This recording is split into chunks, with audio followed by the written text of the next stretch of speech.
Malik Basintale is Deputy National Communications Officer of the NDC. You're welcome to Eyewitness News, sir. Thank you very much. We were thinking that election 2024 was going to be one that would be bothered or bordering on the economy, but it turns out education will be playing a crucial role. Now, your running mate, an educationist, has been Minister for Education before. If Dr. Mahmoud Bawumia goes by Napo, as everybody seems to be pointing to and all the evidence points to, we would have two former ministers for education being the running mates for the two leading presidential candidates in this election. The deputy minister I spoke to, who was PRO at the Education Ministry, says if we did a pound-for-pound analysis of who did what at the Education Ministry, and interestingly, Professor Naana Jane Opoku Agyemang handed over to Dr. Matthew Opoku Prempeh. He says if we did a pound-for-pound analysis, your candidate would be found wanting. How do you respond to that? First of all, Sandra, the only reason why we would even have this argument in the first place is because CTFM has tabled it for discussion, because maybe some levels of the Ghanaian people are interested in this discussion, because in the logic of Alhaji Bawumia, the running mate is virtually useless. A running mate is virtually a mate and has no impact in policy making so long as governance is concerned. And the running mate, has no powers to do anything in this country, and that is why he had no power to do anything, and he was only a mate, he wasn't in control, and he's roaming all around this country looking for his steer. So in the logic of Dr. Bawumia, he doesn't even need a running mate, because the running mate is virtually useless. But we'll continue this argument because you've tabled it for discussion. And I am particularly happy, impressed that, like you said, we are having two former education ministers. And so we can simply compare what they did in those ministries. I listened to my brother churning out a lot of warped logic. Permit me to say that it was under Professor Naana Jane's regime that tertiary training colleges, polytechnics were converted into full tertiary institutions and started awarding degree certificates. It had never happened in the history of this country. It was Professor Naana Jane's under her regime. It was under Professor Naana Jane's regime that we cancelled, the shift system in our educational, system, only for Napo, the one to be selected as running mate to Dr. Bawumia, to reintroduce an archaic shift system in our senior high school education, to the extent that today students will even go on vacation. Some will have to be in the house for about 6 months before they go back to school. It was under Napo's regime, something Naana Jane cancelled, an archaic system. Naana Jane cancelled. It was Napo who reintroduced it into our education system. So we can have that comparison too. It was under Professor Naana Jane's regime that we had new senior high schools, termed as community day schools, spring up in this country. Never in the history of this country, where schools were built for people living in a particular community to have easy access to second cycle education in this country. It was as a result of Professor Naana Jane's vision in this country. Napo should point to one senior high school he has put up in this country, and then let's see how he was able to manage the expansion of second cycle education in this country. It was under Professor Naana Jane's regime that the training colleges and polytechnics, after being expanded, the quota system was cancelled, and we allowed a free flow into these training colleges and these nursing training colleges. It was under Professor Naana Jane's regime. Only for Matthew Opoku Prempeh Napo to reintroduce an archaic quota system again. Baga Training College, for example, under Professor Naana Jane, used to recruit over 1,000 students. Over 1,000 students a year. Today, under Napo, as the education minister, under his regime till date, Baga Training College has been recruiting less than 300 students a year. That was a high quota system that was introduced into these schools. And I listened to my brother speak about the cancellation of training allowances, and what have you. I'm surprised that he's repeating that. We talked about me, I was embarrassed. He was embarrassed before training, teachers and nursing training. They told him to his face that, Mr. Man, you are lying. You haven't paid us. And so stop ranting. We paid you, we paid that, and we paid this. My cousin is at the Tamale Training College, level 300.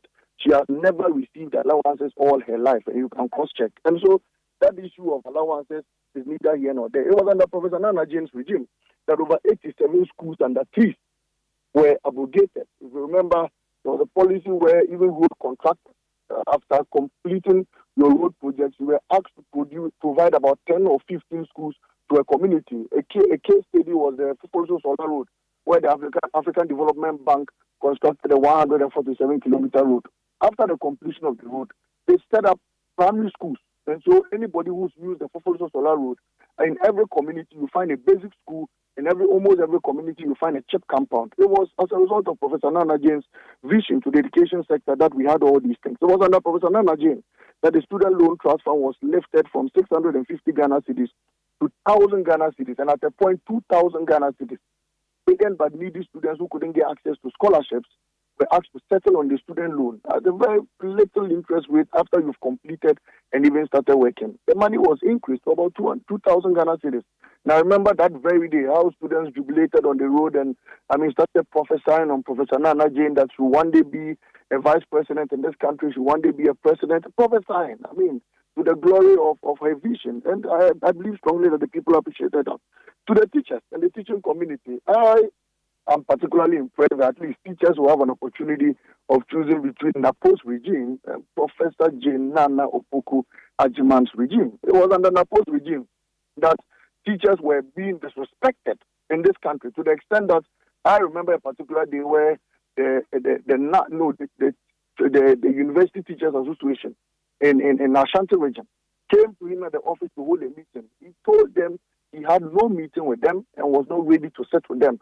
There were strikes upon strikes where even the minister was not ready to negotiate with them. Instead, he came out and churned out all sorts of stories and displayed all levels of arrogance, to these teachers. And so teachers will have an opportunity. All the training programs that they used to have under Professor Naana Jane became a thing of the past under Matthew Opoku Prempeh. But besides that, after the education ministry, we saw what he's done under the energy ministry. There's no you and I. That after many times of pleading with him to roll out a doomsday timetable, he finally told us that if we thought we wanted a timetable, we should take pen and paper, sit down and write our thing, share arrogance. That display of opulence, all because you are within the corridors of power. Today you come back and tell us you want to be running mates. It is under the regime of Napo that after the NDC, under President Mahama, instilled a very robust energy sector, beefed up our megawatts to about 5,000 megawatts, sorry. Today, Napo, they turn off your lights, they shed load almost every now and then, all because they are owing IPPs, they have dissipated ESLA, and they've wasted all money that were dulling into the energy corridors. We've seen this regime, and we continuously see that. Aside all these two things, my brother, we have the issue of credibility, we have the issue of your behavior, we have the issue of the charisma you bring on board, and we have the issue of the track record, and that level of morality you bring on board. The people are looking for a calm person, the people are looking for one who understands their plight, the people are looking for one who has been consistent in whatever she's done, and they find that consistency in no less a person than Professor Naana Jane. And so we are ready for the election.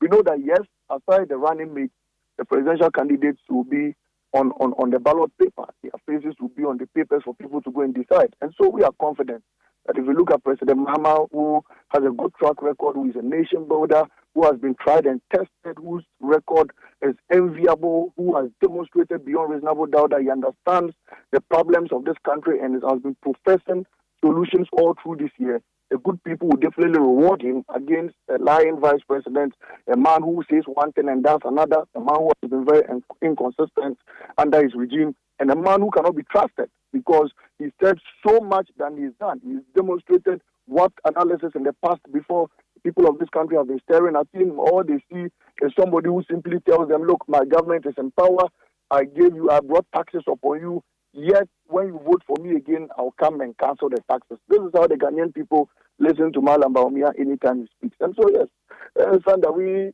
are happy.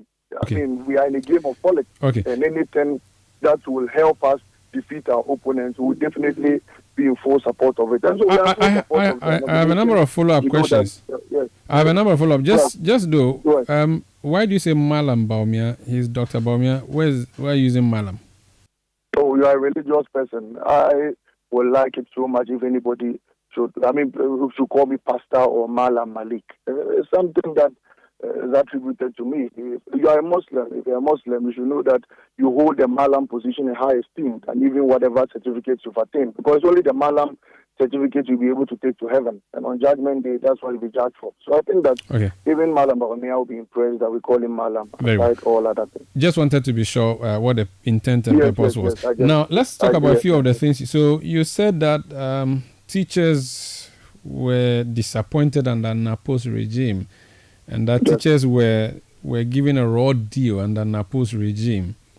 But these are the same teachers who were denied chalk under Jane's regime, where the second lady herself said to them she was not going to give them chalk. I don't know whether comparing that with what you are saying, which one affected teaching more? No. It was under Professor Naana Jane.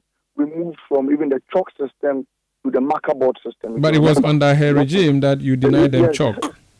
So I'm just telling you why some of the institutions at the point didn't get chalk like you are saying, which was not even the case. We actually metamorphosed the education system from a chalk system to a marker system, and it was done gradually. Today, I dare say. Yeah, but you see, you're talking about arrogance, and you've talked about how Napo responded to the. Just hold on, responded to the teachers, and you thought that's marked of arrogance. And I'm saying that for a second lady to say to a teacher that I'm not going to give you chalk, I'm not going to give you chalk today or tomorrow. That is arrogance, and the fact that she was not second lady, but hold on, Malik, I listened to you for. Let us compare two individuals. No problem. Professor Naana Jane and Napo. If you start mentioning other people's names, I'll bring Samira Baumia into this conversation. Malik, the reason the second lady said the things she said about chalk was because there was a shortage of chalk. The person who sits on top of our education policy at the time was Professor Naana Jane Opoku Agyemang. So she would take the blame for the shortage of chalk, which forced the second lady to say what she said. That is the context. Yes, you were comparing arrogance. And you said I said Napo was arrogant. And you're comparing Napo to a second lady, of course, which was not Professor Naana Opoku Agyemang. Now, if she said that, she responded directly to them. She said, look, I have come to visit you. I've brought you computers. I've brought you this. I've brought you that. Now you are telling me that, okay, I should add chalk. No problem. I will speak to the minister. But I know that we are moving the system from the chalk system to the marker board system, and then we are actually increasing the quality of our education, boosting the quality of education in this country. As simple as that. How arrogant was that? And what wrong did Professor Naana Jane commit in that? She had no correlation to this particular attribution. And so you are comparing apples to oranges. Let's stick to the comparison of Professor Naana Jane and Matthew Opoku Prempeh. Unless you want me to compare Prof. Naana Jane to Samira Baumia or to Rebecca Akufo-Addo. Whichever one your choice is. Let's move on. You scrapped the teaching allowance, the teacher training allowance. You scrapped the nursing training allowance. There's a view that cost you the elections of 2016. With hindsight now being your friends, would you say that was an error of judgment and that error was exercised by Professor Naana? No. You see, the point is that we cancelled the teacher trainee allowance. In fact, it wasn't cancelled at the point. It was suspended to an extent because there were still ongoing deliberations. And I recall that before we left office in 2016, we had commenced payment again. It was simply because we suspended and the students agitated. I mean, of course, if I'm a student and then all of a sudden you cancel my teacher trainee or nursing trainee allowance, I will be agitated because I'll say that, look, you've been paying me all these years. Why is it that you want to stop paying me? And so we went back to them and we told them that, look, we are suspending it because we have increased, we've improved upon the Student Loan Trust Fund. We are building more tertiary institutions for you to occupy. We are enhancing or building more CHEP compounds and more hospitals so that when you complete from the nursing trainee, you get an automatic posting into these institutions. When you complete from the teacher trainee, you get an automatic posting. And that was why we bought all these CHEP e-blocks and we built all these cheap compounds. That was why we built the Rich Hospital, we built the Bank of Ghana Hospital, expanded the Tamale Teaching Hospital, expanded the Damango Hospital, built the Kumau Hospital, and all these hospitals were floating all around. It was simply because we suspended this so we could invest hugely in all these facilities so that upon your completion, you get an automatic posting into them. I think it was right even in your mind, Sanda. But the students agitated, and we said, fine. If we want it, we would continue to pay you. So we commenced payments. Then Dr. Baumia, the braggadocious vice president, running mate at the time, went around telling people, look, we will pay, we will pay, we will pay, we will pay. Then they voted for him. 1 month, 2 months, 3 months, they paid.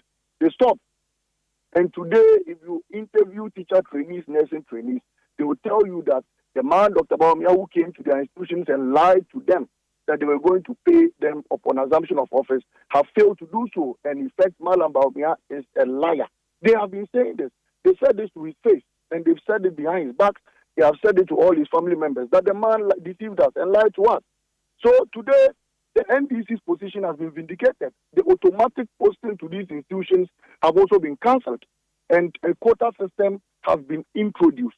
What it means is that even if you don't take alawa for all these years of being in these institutions, after graduation, you will not get an automatic posting because they haven't built new hospitals, they haven't built new schools, and the system is now choked.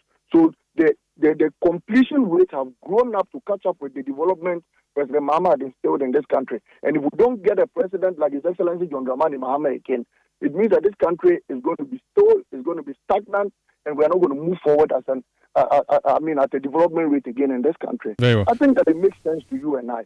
And the students today clearly understand that, look, the MPP cannot be taken serious because they are a deceptive party. The NDC's position has been consistent, and we have told them that, look, we will continue to build hospitals for you, we'll continue to build schools for you, we'll expand your institutions again for you to have a greater intake.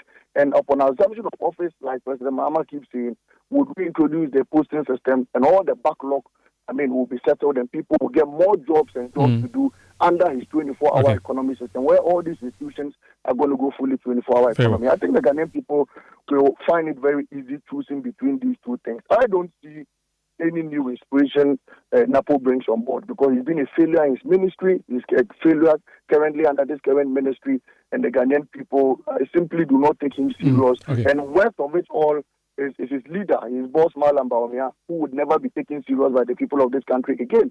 If we want to have somebody who dances, who goes around 10 years, yes, we can use Malam Baumia. But if we want a man with policy, if we want a man with a good track record, if we want a man who can change the economic fortunes of this country and take us to a promised land where our growth rate will reboost again, where corruption will be on the low, where people will get jobs and jobs to do, then it's no less a person than the nation builder, His Excellency John Dramani Mahama. Thank you. And a highly competent running mate and soon to be first female, historic female Vice President of the Republic of Ghana. Thank you. Professor Naana Opoku Agyemang. Thank you so much for speaking to us. That's Malik Basintale, his Deputy National Communications Officer of the NDC.